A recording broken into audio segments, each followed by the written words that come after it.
बिस्मिल्लाहिर्रहमानिर्रहीम। मेरे मोहतरम भाइयों और मेरी प्यारी बहनों, अस्सलामु अलैकुम। सूरतुल मोमिनून की आखिरी 4 आयत।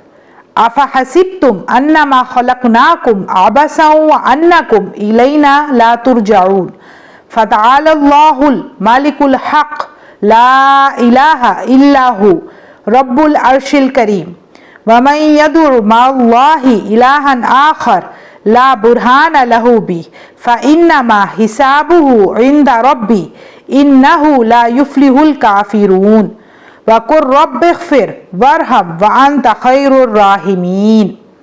सूरतुल मोमिनून की आखिरी 4 आयत।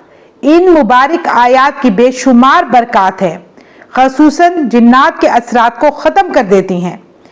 इन आयात मुबारका में एक ऐसी ताकत है जो पहाड़ को भी हिलाकर रख देती है। हदीस मुबारका में इन आयात के बारे में एक वाक़या है कि एक दफ़ा एक सहाबी रज़ी अल्लाह ताला अन्हो हज़रत अब्दुल्ला बिन मसूद की रिवायत है कि वो किसी रास्ते पर तशरीफ़ ले जा रहे थे। आपने लोगों का एक मजमा देखा। जाकर करीब मालूम किया तो एक बंदे पर कोई जिन्नाती हमला हुआ था और वो बेहोश पड़ा था। तो उन्होंने उस मरीज के कान में जाकर आयात मुबारका को उसके कान में पढ़कर दम किया तो वो शख्स फौरी तौर पर ठीक हो गया। जब नबी करीम सल्लल्लाहु अलैहि वसल्लम को सारा वाक़या सुनाया गया तो आपने हज़रत अब्दुल्ला इब्न मसूद से पूछा कि तुमने क्या पढ़ा था।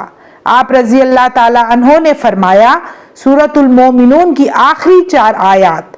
ये बात सुनकर नबी करीम सल्लल्लाहु अलैहि वसल्लम ने फरमाया, कसम है उस जात की जिसके कब्जे में मेरी जान है, जो शख्स इन आयात को यकीन से पढ़ेगा तो पहाड़ भी अपनी जगह से हिल जाएगा।